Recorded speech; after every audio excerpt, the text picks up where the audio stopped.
Hi. LEXZUR email engine enables users to connect their email accounts with Invoices, making it easy to send, receive, and track related emails. Here's how to send an invoice by email. Open the invoice you want to send from the billing module.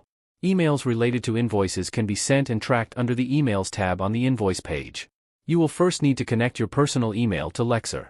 Choose either Gmail or Office 365 and sign in with your email address. Let us start by composing a new email. Your client's email will be automatically retrieved if it is already included under the client's general information. Select the predefined template you wish to use, which will automatically fill out the email subject and the message you want to send, and from the Attach button, you can attach this invoice as PDF or attach any other related file from your computer.